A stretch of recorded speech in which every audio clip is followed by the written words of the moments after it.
ایک ایسا شخص جو قیامت سے پہلے دنیا کے سامنے آئے گا، لوگوں کو اپنی آنکھوں سے ایسی چیزیں دکھائے گا جنہیں دیکھ کر ایمان ڈگمگا جائے۔ وہ خود کو رب کہے گا، اس کے پاس دولت ہوگی، طاقت ہوگی اور ایسے کارنامے ہوں گے جنہیں دیکھ کر بہت سے لوگ اسے سچ مان بیٹھیں گے۔ لیکن پیغمبر اسلام نے صدیوں پہلے بتا دیا تھا کہ اس کے آنے کی سب سے بڑی پہچان کیا ہوگی۔ اس کے چہرے پر نہیں بلکہ اس کی پیشانی پر ہوگی ایک ایسی نشانی جسے ہر سچا مومن پہچان لے گا۔ یہ کہانی ہے دجال کی۔ دجال کا ذکر حدیثوں میں قیامت سے پہلے آنے والے سب سے بڑے فتنے کے طور پر ملتا ہے۔ عربی میں دجال کا مطلب جھوٹ بولنے والا اور دھوکہ دینے والا ہوتا ہے۔ احادیث پیغمبر اعظم صلی اللہ علیہ وآلہ وسلم میں اسے مسیح الدجال کہا گیا ہے۔ رسول اکرم صلی اللہ علیہ وآلہ وسلم نے اپنی امت کو اس کے فتنے سے بار بار آگاہ کیا۔ یہاں تک کہ نماز میں بھی دجال کے فتنے سے اللہ کی پناہ مانگنے کی تعلیم دی گئی۔ یعنی یہ کوئی معمولی واقعہ نہیں بلکہ ایسا امتحان ہے جس سے انسان کے ایمان کی آزمائش ہوگی۔ سوال یہ ہے کہ دجال آئے گا کہاں؟ ایک مشہور حدیث میں تمیم الداری کی روایت آتی ہے۔ اس میں ایک عجیب واقعہ بیان ہوا۔ تمیم الداری اور ان کے کچھ ساتھی سمندر کے سفر میں تھے۔ تیز ہواؤں نے ان کی کشتی کو بھٹکا دیا اور وہ ایک ٹاپو پر پہنچ گئے۔ وہاں انہیں ایک ایسا جانور ملا جو انہیں ایک شخص تک لے گیا۔ وہ شخص زنجیروں میں بندھا ہوا تھا۔ اس نے ان سے کئی سوال کیے اور پھر اپنی پہچان ظاہر کرتے ہوئے دجال کے طور پر سامنے آیا۔ رسول اللہ صلی اللہ علیہ وآلہ وسلم نے اس روایت کو لوگوں کے سامنے بیان کیا اور تمیم الداری کی بات کی تصدیق بھی کی۔ پھر سوال یہ اٹھتا ہے کہ دجال دنیا میں کب اور کہاں ظاہر ہوگا؟ حدیثوں میں اس کے آنے کے وقت اور راستے کے بارے میں کئی تذکرے اور باتیں ملتی ہیں۔ دجال مشرق یعنی پورب کی طرف سے نکلے گا۔ کچھ روایتوں میں خراسان کا ذکر بھی ملتا ہے۔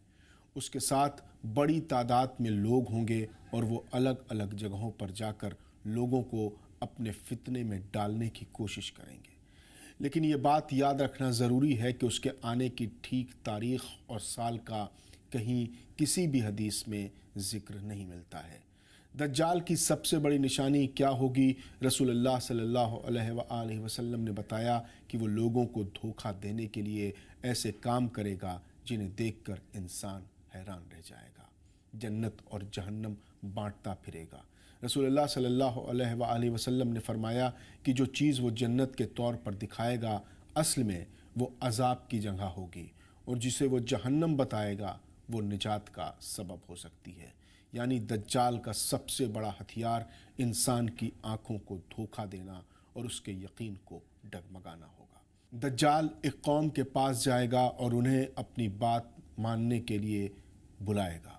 جو لوگ اسے مان لیں گے ان کے پاس بارش اور پیداوار جیسی نعمتیں حاصل ہوں گی۔ اس کے برعکس جو لوگ اس کا انکار کریں گے ان پر سوکھا اور تنگی کا دور آ جائے گا۔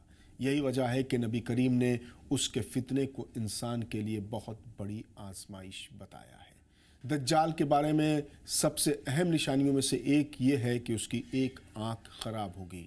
صحیح حدیثوں میں اسے ایک آنکھ سے کانا بتایا گیا ہے۔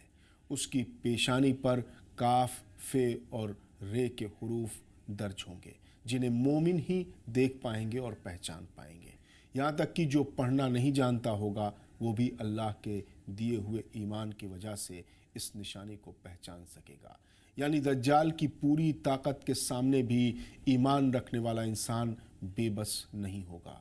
صحابہ نے رسول اللہ سے پوچھا کہ دجال زمین پر کتنے دن رہے گا؟ آپ نے فرمایا کہ 40 دن، لیکن یہ 40 دن عام دنوں جیسے نہیں ہوں گے۔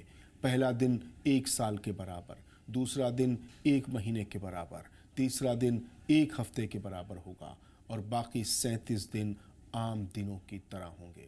اس حساب سے اس کی دنیا میں موجودگی کا دور تقریباً 1 سال 2 مہینے اور 14 دن ہوگا۔ صحابہ نے یہ بھی پوچھا کہ جس دن کی لمبائی 1 سال کے برابر ہوگی اس دن کیا ایک ہی نماز کافی ہوگی؟ رسول اللہ صلی اللہ علیہ وآلہ وسلم نے فرمایا کہ نہیں، بلکہ نمازوں کا اندازہ کر کے انہیں اپنے اپنے وقت پر ادا کرنا ہوگا۔ یعنی دجال کا فتنہ صرف لوگوں کے سامنے آنے والا ایک واقعہ نہیں ہوگا، بلکہ بہت لمبے اور مشکل دور کی شکل لے گا۔ پھر اس کے بعد حضرت عیسیٰ علیہ السلام آسمان سے نازل ہوں گے۔